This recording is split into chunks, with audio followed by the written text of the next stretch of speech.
For those of you who weren't here at the beginning of this service, we want to again welcome you and tell you what an honor and privilege it is for us to have you join with us in worship this morning. We are praying that even as you allow the Holy Spirit, allow the resurrected Christ to work in your life, that you indeed would be blessed this morning. Worshiping with us this morning is a team from the Division of Fisheries. My name is John Drayden. I'm the pastor here at the assembly. And we count it a privilege that they have chosen to come and worship with us this morning. All of us are special guests, but we want to recognize the Honorable Adrian Ford, who is here among us, the Minister of the Environment. We want to recognize Gregory Franklin, the Principal of Fisheries. We want to recognize, Christopher Parker, the Deputy Chief Fisheries Officer. We want to recognize Dr. Shelley Ann Cox, who is the Chief Fisheries Officer. And we want to recognize this morning Gregory Franklin, the Principal Fisheries Assistant this morning. And we have among us the Commanding Officer from the Barbados Coast Guard. And at this time, I'm going to hand over to Dr. Shelley Ann to come, and she is going to lead us through a special section that they want to present and share this morning with us. She'll give some more information on, come on, give her a good welcome. She'll give some more information on the celebration today. Thank you, Pastor Drayton. We are extremely grateful to you and your congregation for hosting us this morning as we celebrate a very significant milestone in our development as the Barbados Fisheries Division, 80 years. 80 years. And of course, you know, I am only 36 years. So there were forefathers before me, predecessors, chiefs in the past, that would have charted the way forward for the fishing industry. And I want to say this morning that we are honored. Our team in the front here, as you can see in our lovely blue and white, we are honored to be able to serve the industry for that time. Since 1944, unfortunately, our anniversary is on April Fool's Day, but that does not take away the importance and significance of the work we do. And I also want to acknowledge some of my team members that have been serving the fishing industry for over 45 years. This is a significant show, a demonstration of commitment to the work we do, promoting food security and ensuring that future generations could be able to access good, nutritious protein and that the resources are there for future generations. This morning, I want to first acknowledge Minister Adrian Ford, the Minister in the Ministry of Environment, National Beautification, Green and Blue Economy. I want to acknowledge as well the esteemed members of the Fisheries Advisory Committee. I'm seeing in the congregation presidents of our fisherfolk associations, seeing some captains, some fishers, all-round supporters of our division and partners as well in the delivery of services. I cannot forget Commanding Officer Derek Brathwaite, who has graced us with his presence this morning, and we continue to rely on him and his team to assist us, especially with haul-out activities, but not only that, with the monitoring, control, and surveillance. So I want to say, let us give a hand to all of our partners and stakeholders who continue to ensure the operations of the Fisheries Division. when I was thinking this morning about, back to when we had our internal discussion of how we should start our celebrations, and of course, we wanted to give God thanks for such a significant achievement, and also asking Him to give us 80 more years. And this song came to me. I just want to read two of the stanza. You call me out upon the waters, the great unknown, where feet may fail, and there I find you in the mystery, in oceans deep, my faith will stand, and I will call upon your name and keep my eyes above the waves. When oceans rise, my soul will rest in your embrace, for I am yours and you are mine. And this gives us the confidence that He will, in fact, make sure that we have the stamina, the gumption, the encouragement.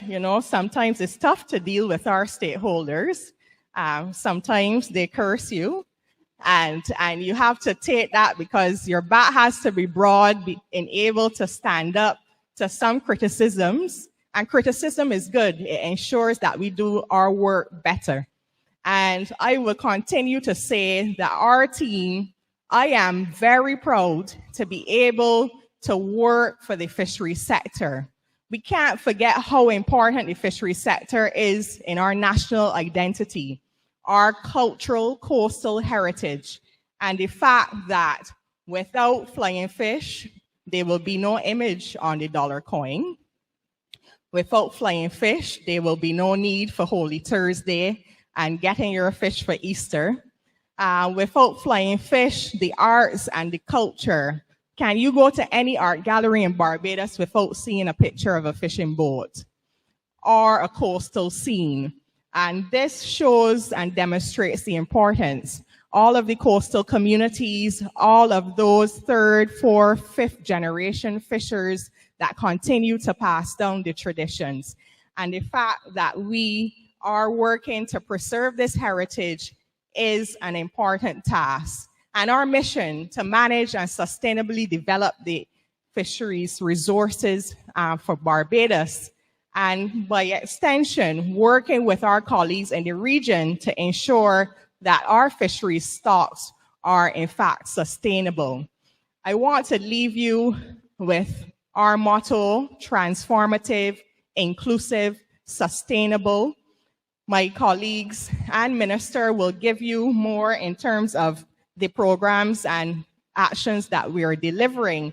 But I want to say that those three words are guiding the strategic vision we have for the fisheries sector: digital transformation, youth engagement.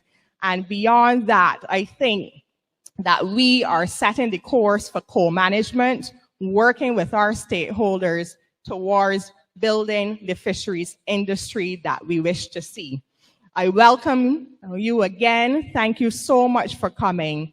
And we look forward to continued work with the Barbados fishing industry. Thank you.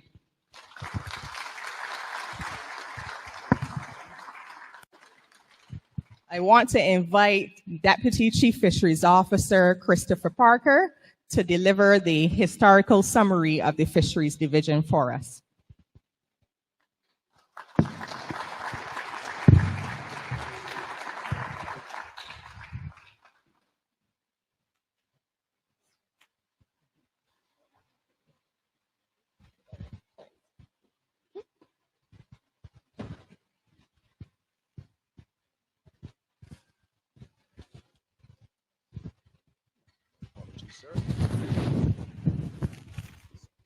Thank you.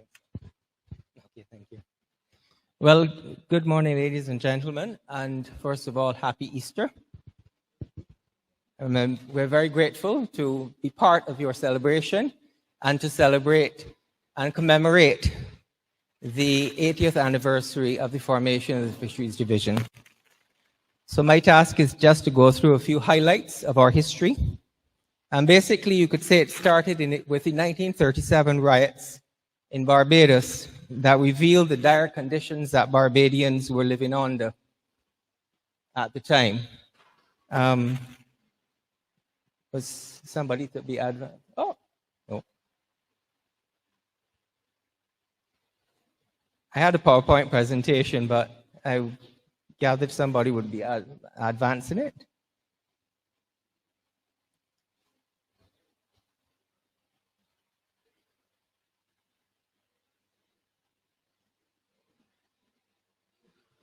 Okay.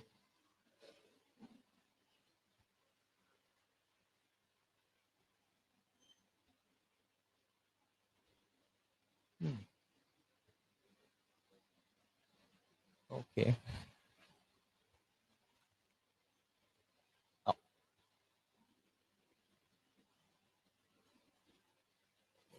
Okay, it starts with the first slide, the 1937 riots. It's a picture that you will see in several places.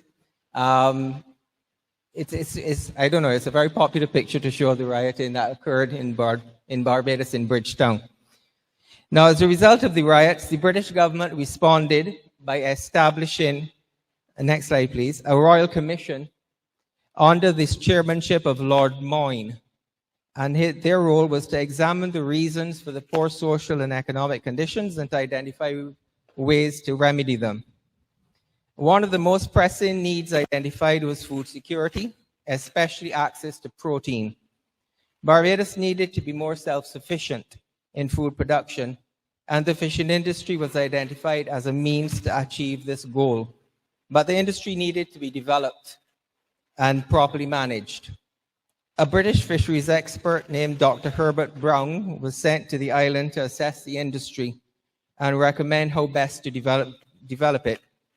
His report was published in 1942, and among other things, the report recommended rehabilitation and expansion of the fishing fleet, improvement of landing and market facilities, and importantly, the establishment of a government department devoted to the development and management of the fishing industry. And in December 1941, rough seas damaged or destroyed several fishing vessels. And in response, in 1942, the government first established a loan scheme to facilitate fishermen in repairing or replacing their boats. By 1943, a fisheries advisory committee that was comprised of representatives of the fisheries sector under the chairmanship of the Director of Agriculture was established to advise on several fisheries issues in general, and the loan scheme was then administered by the Peasants Loan Bank in collaboration with this Fisheries Advisory Committee. In subsequent years, more government loan schemes were established. However, the scheme set up under the Fishing Industry Control Act of 1947 was of particular note. In that act stipulated the registration of fishing boats with the Fisheries Division, and that the accompanying regulations added that you mandated that vessels had to be verified as seaworthy before being registered. Now, on 1st April 1944, next slide please, the Fisheries Division was tasked with overseeing the development and management of local fisheries. And I could say that the 1st of April, yes, it was All Fool's Day perhaps, but it was also the first day of the new financial year. So there's a rationale that's not All Fool's Day related. It is the start of the financial year. And it was tasked with overseeing the development and management of the local fisheries. It was established within the Department of Agriculture and Science with the appointment of Mr. Dudley Wells, the gentleman you see there looking through the microscope. He was then a plant diseases inspector in the Department of Agriculture, and he was a sports fisherman. And he was then the island's first fisheries officer. Mr. Wiles remained in charge of the division until 1966, his retirement. And shortly after Wiles' appointment, however, Mr. Oswald Mosley was appointed as clerk for the fledgling agency. And these two gentlemen, for a little while, represented the initial staff of the Fisheries Division. So it was a staff complement of two. The division was first, next slide please, was first headquartered in Queen's Park, and it essentially hit the ground running. And in 1944, had access channels to important rural landing sites of Concept Bay, Tent Bay, and the Crane expanded, which allowed safe traffic, the fishing boats to travel through those channels and access to the sites safely. Fishing was included for the first time in the development plan in 1945, And on July 19th, coming from that plan, on July 19th, 1949, the Fisheries Experimental Station, located on the corner of Reef Road and Redmonds Drive, was opened. And this would also serve as the headquarters of the division until the 1970s. In the picture there, you will see what it would have looked like in around when it was opened in 1949. And to your right, you would see that the building still exists. It's still there. It's now part of the Ministry of Commerce compound, right there at the corner. On October 21st, next slide please, on October 21st, 1949, the first motor-propelled fishing vessel in the form of the Investigator, owned by the Fisheries Division, was introduced to the Barbadian fishing fleet. And there you will see the gentleman who built the Investigator posing in front of her. It was built at a site somewhere in a boatyard in Bay Street. While flying fish was at the time the main species of fish captured at Barbados, the method of capture was time-consuming, laborious, and comparatively inefficient.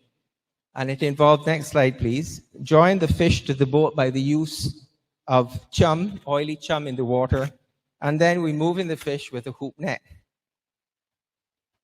One of the first, you can see the hoop net there. One of the first and perhaps most famous product of research on the Investigator was the introduction of the flying fish gill net to the industry in 1951, with the whole fleet using this method by 1953. It was amazing how quickly it was adopted, although initially the fishermen were very skeptical about it. And the story goes that one time the Investigator caught such a large quantity of flying fish that it arrived with them slung over the side in the net, side of the vessel in the net. And the fishermen said this and said, wow. And they quickly adopted the flying fish gill net. Now, other innovations, next slide please, were the introduction of wire lead lines for the capture of large pelagics, and later nylon lines by the early 1980s. And there you see the crew of the Investigator with the working the flying fish gill net and the large pelagics that they caught with the wire lead net lines.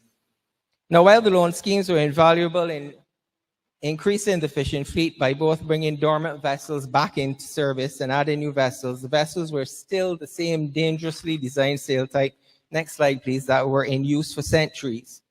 Safer and more efficient boats were needed. The boats were constantly capsizing. They had their sails were too large for the size vessels because the guys wanted to come back quickly, and you had to trim. You had to move the sails, and if you notice, well, you might not be able to see it too clearly, but there are a lot of metal, like gear cogs, from the, probably taken from sugarcane factories. That's used as ballast, and somebody in the boat had to take that. It's about 1,000 pounds of ballast and shift it at the same time that the sails were trimmed, so to turn the vessel. So capsizing of the vessels, the capsize rate was very high, and unfortunately so was the death rate amongst the fishermen. So the first thing was to get improved vessels. Next slide, please.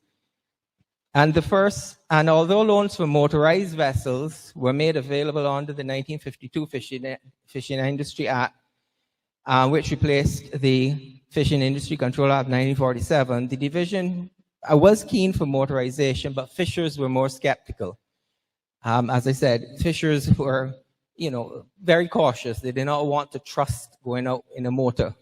They preferred their sail.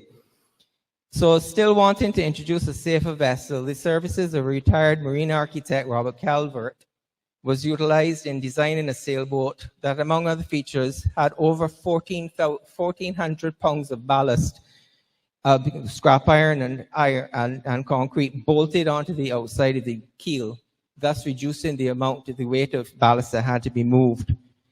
The boats were built by a team of shipwrights at Reef Road, the site of fisheries, and you can see that at the left-hand side. But they unfortunately were very cumbersome, the vessels, and they were slow in the water and very cumbersome to beach when necessary, and it made them unpopular with the fishermen. And if you're a point of interest, that is the Reef Road site. In front of it is Culpeper Island. So when they were building the harbor, they would have filled in right as if you can just view going straight to Reef Road, straight to Culpeper Island. And Culpeper Island is now where the bulk storage facility of the sugarcane is. That was Culpeper Island. That's how they started it from there. So that's not what you would see now. So, however, the boats, right, how many local fishing vessels and the Fisheries Division were, many local fishing vessels were destroyed during the passage of Hurricane Janet in September '55. And government seized that opportunity to push for the mechanization of the fleet by offering loans to fishermen to convert their damaged boats from sail to motor. Lumber for boat building and repairs were obtained for the many trees felled by the hurricane, so that's why a lot of the vessels would have had mahogany keels. And this basic characteristic of the design of the Barbadian Dare boat was when it came into being. After that, the motorization was a rapid event, and by 1962, there were no active sailboats left in the fleet. Next slide, please.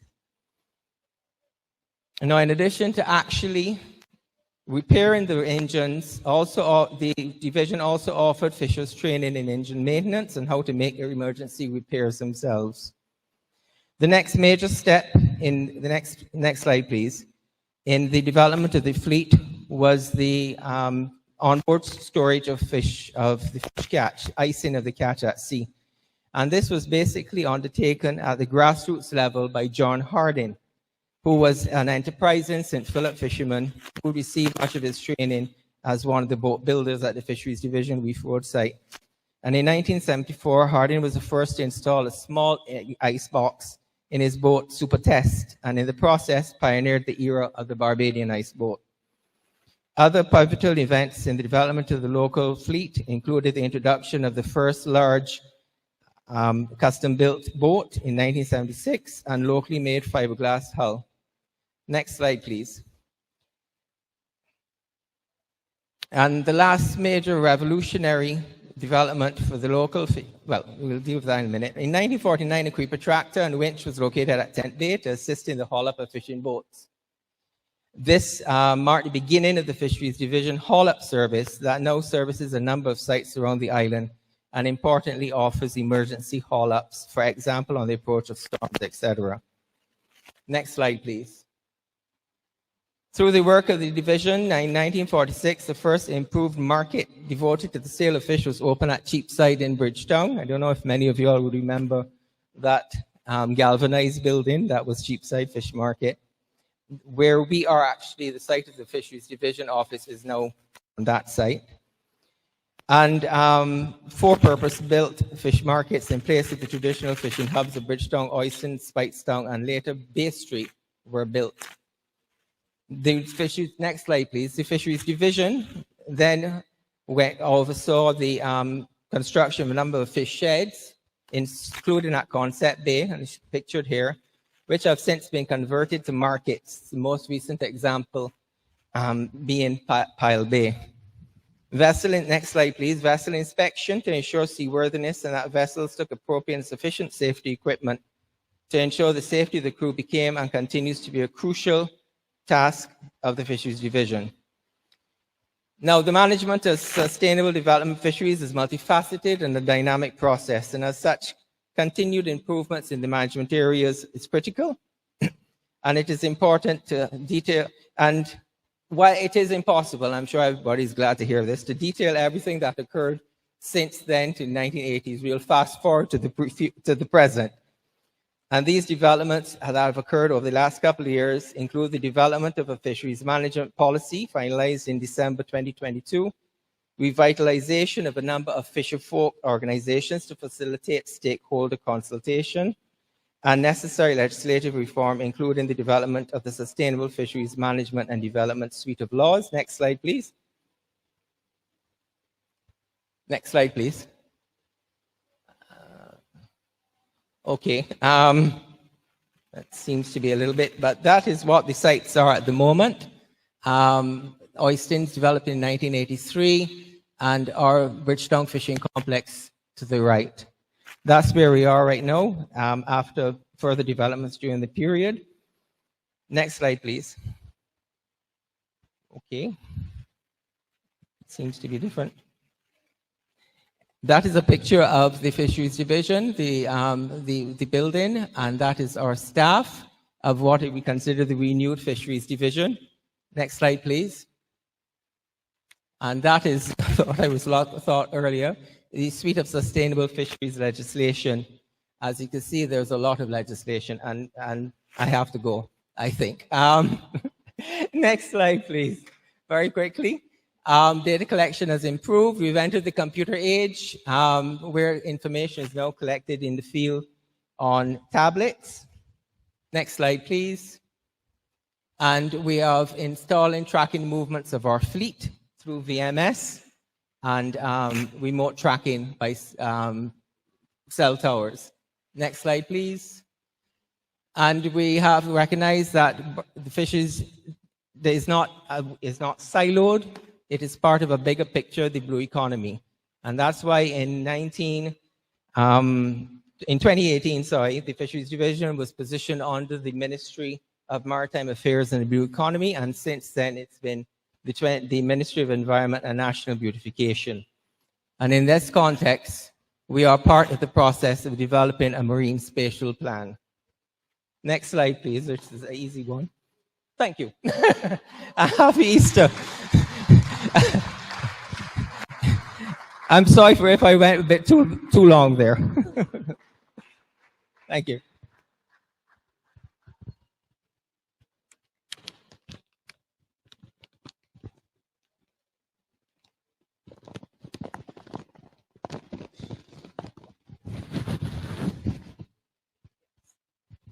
Thank you.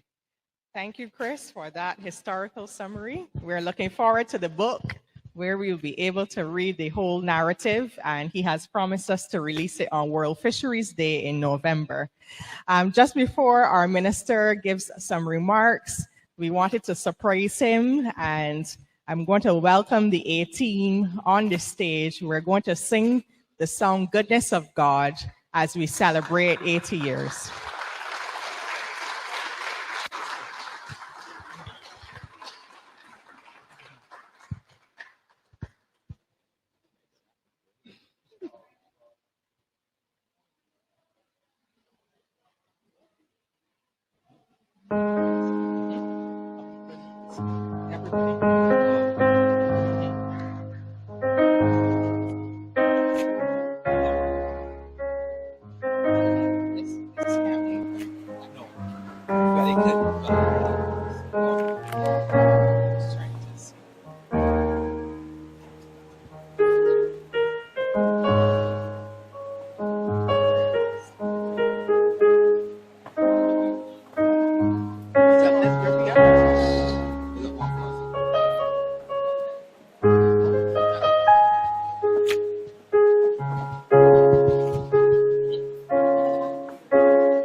Testing.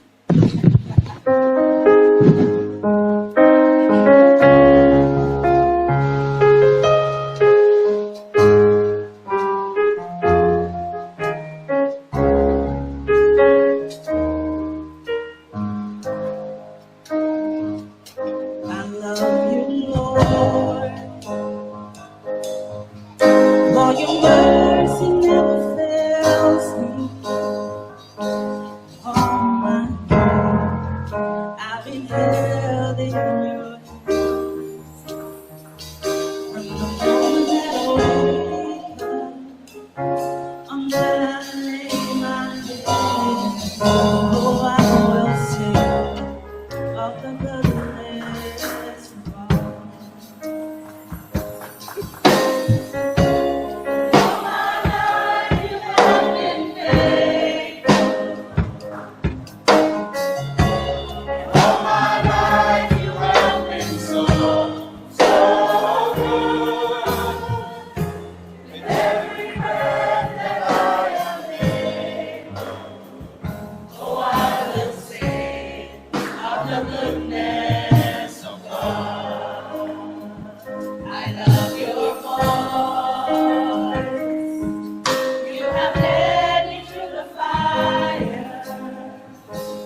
as a father, and I've known you as a friend, and I have lived in the goodness of God.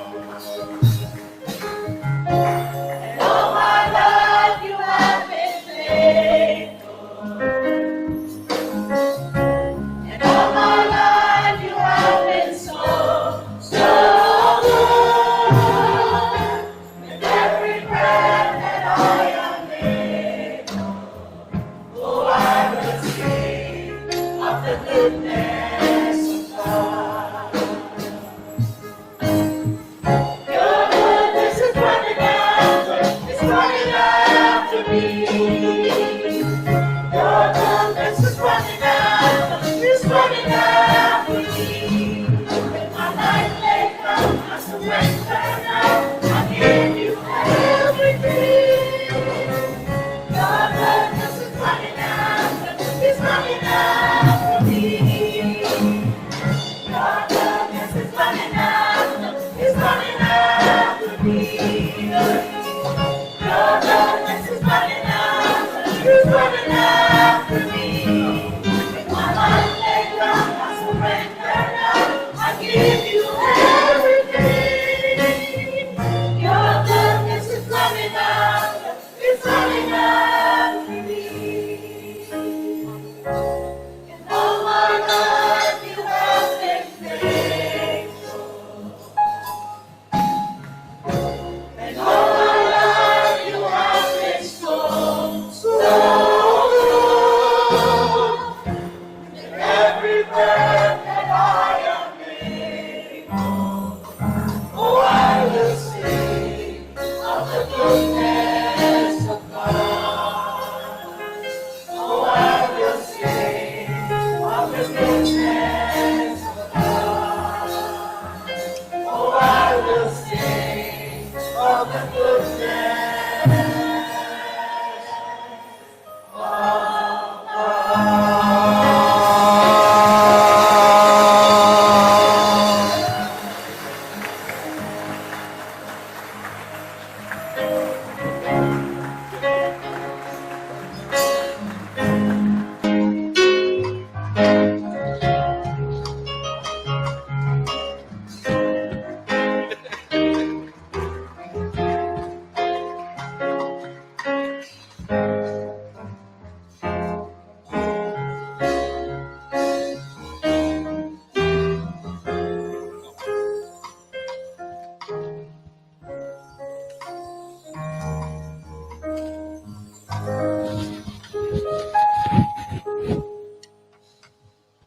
Did you think that fisheries people could sing like that? Oh, yes. Wonderful, wonderful, wonderful. I know when I first told them about it, they thought I was kidding, but I think we sound beautiful like the angels. This morning, I would like to invite Minister Adrian Ford. He has been a great support to the Fisheries Division, and we are very grateful for his presence today. Minister Ford, thank you.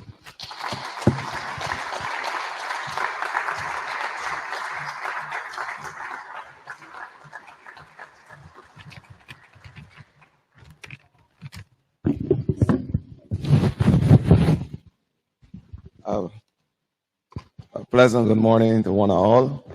Let me first of all start by saying happy Easter.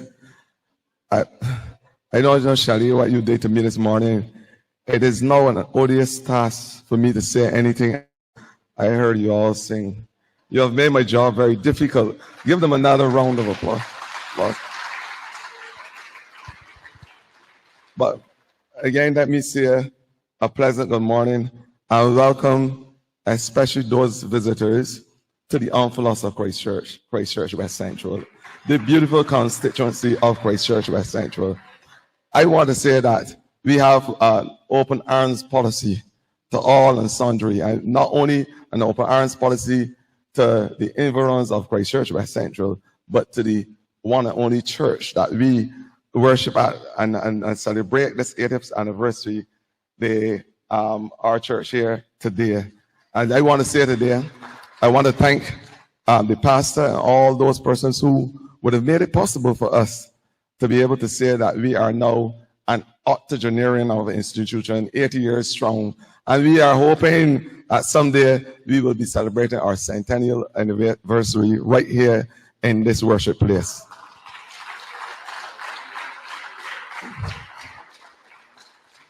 But it is important, and it's important for me to be able to locate our conversation and our celebration right here in the Church of God, the Revival Time Assembly.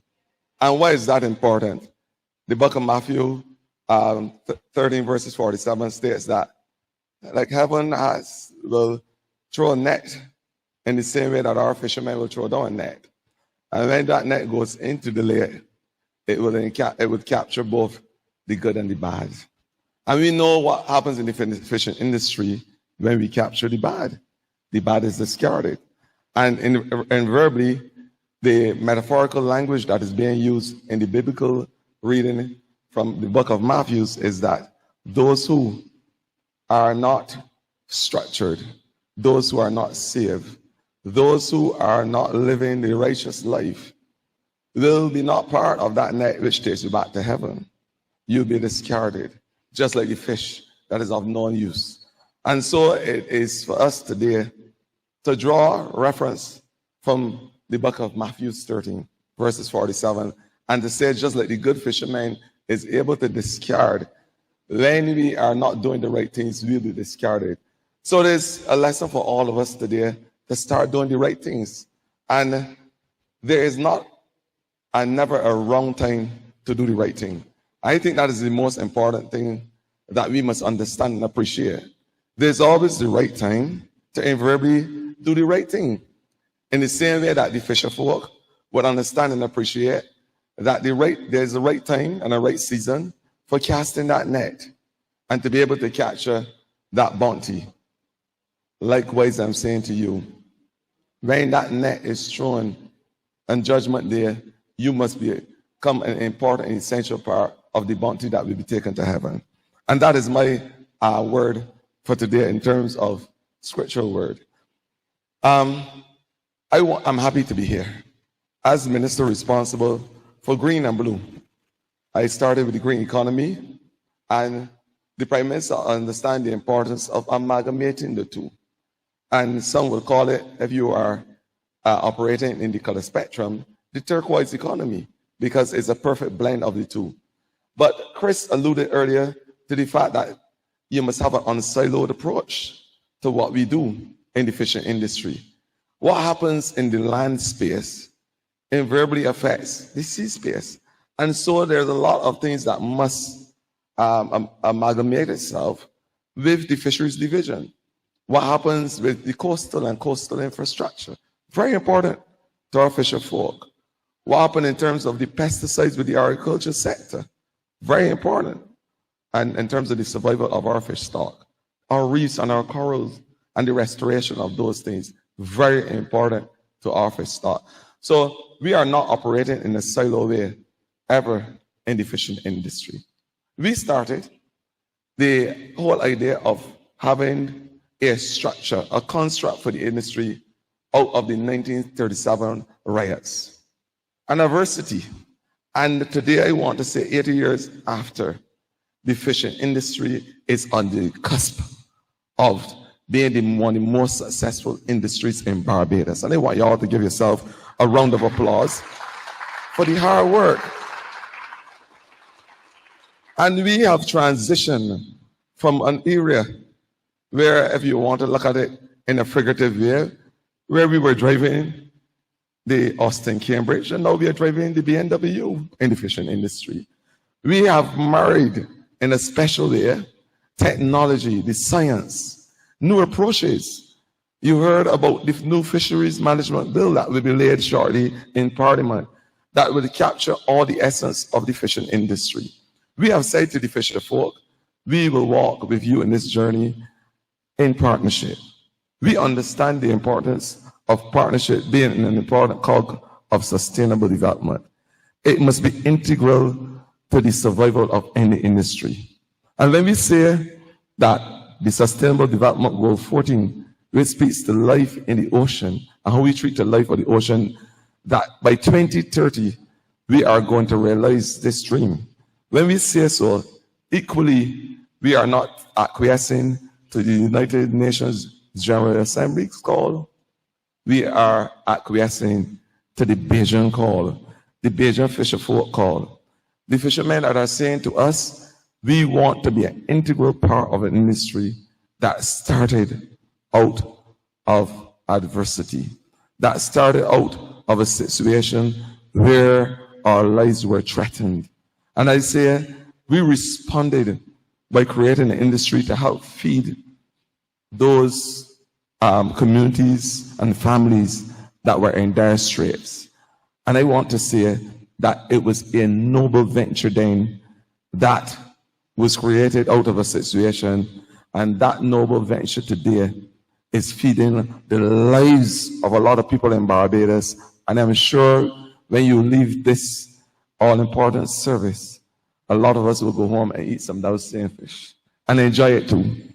I want to say that this government will remain committed to ensuring not only the sustainable development of the industry, not only the acquiescence to a 2030 United Nations General Assembly's goal, but most importantly, this government will stay true to the sustainable development of livelihoods, because that is what it redounds to us, the benefit of livelihoods.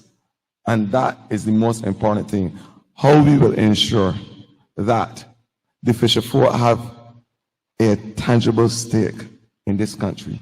I think that is the most important thing. So we are saying to the fishermen and the fisherwomen, of course, that those subsidies, those things that we would have done to ensure the basic survival of the industry, the fact that we, as a government, that we have provided ice at concessionary rates, that will continue under this government. The fact that we will ensure that there are proper landing sites and facilities so you can haul out your boat to repair, that will continue under this government. The fact that we have just invested $4.5 million to renovate the Concept Bay, that will be realized under this government. And of course, in this financial year, the fact that we will include technology and training as part of our mandate for the improvement of this industry will continue under this government. The fact, of course, that fish aggravating devices, those devices that would ensure a better catch for our fishermen, we have said as a government that we will ensure that we do the maintenance on these devices so that the fishermen can have those bountiful catches that we know will be important for their survival.